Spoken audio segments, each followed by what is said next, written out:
The Gambia Mandinka Society is a group of Mandinka elders constituting men and women of substance. They existed since the First Republic and supported former President Sadauda Kairaba Jawara and Yahya Jammeh's development agendas. They visited President Barrow at the statehouse on Tuesday to extend similar gesture and to pledge their consistent but unconditional support to the president as long as God keeps him in power, believing that leaders are chosen by God, and as people of faith, Gambians should learn to respect the will of God. Speaking at the meeting, Alhaji Sambujan Conte, the vice president of the society, cited President Barrow and his government's advances in socio-economic development, particularly in road construction, as reasons for their support to him and his government. Conte quoted the inroads made in education, constructing tens of hundreds of classrooms across the country to bridge the gap of access to education, the construction of dozens of hospitals, the investment in agriculture, and the electricity expansion project targeting every community and household across the country without distance and terrain as the barrier. As other major reasons, the Mandinka Society will continue to support the president.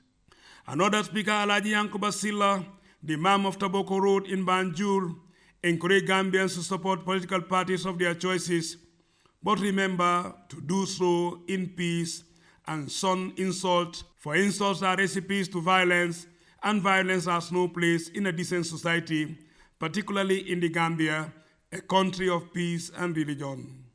Imam Silla used the quotations from the Quran to defend the arguments that insults are contrary to the Gambian culture and the teachings of Islam and Christianity, the two religions the Gambia is famous for. Saint Seka of the Banjul Muslim elders is pleased the Mandinka elders have taken the bold step to demonstrate their love and support for President Barrow and his government. Mandinka said Seka are known for their resilience, and he hopes they will use the trait to help President Barrow get the Gambia to a level desired in the strive for sustainable socio-economic empowerment for all. For the women, their minds are clear. President Barrow is their light in the midst of darkness. They want more support to agriculture. As farmers and entrepreneurs, they are also concerned about inflation, citing the rise of CFA over $C. For Alhaji Yahya Jajusi, the chief of Jara West, President Barrow is an embodiment of peace and forgiveness, sympathetic and supportive to the needy. She encouraged Gambians to desist from insult on social media and embrace decent politics. God advises us to follow his ways and that of our leaders. Now, we insult them. In this case, we are disobeying God.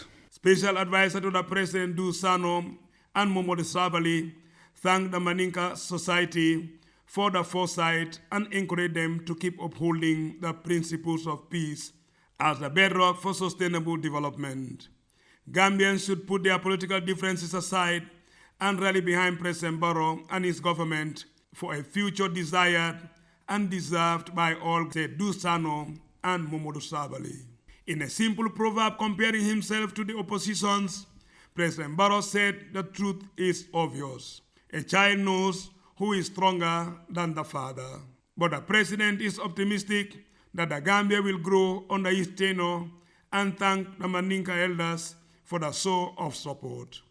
President Barrow used the opportunity to pledge more support to agriculture, promising 20 tractors ahead of the rainy season. I am happy with the presence of respected elders in this meeting. The good people who decided to come and support me to develop the country. This is a great thing. The president also said his government is determined to construct more roads using domestic revenue to finance the project.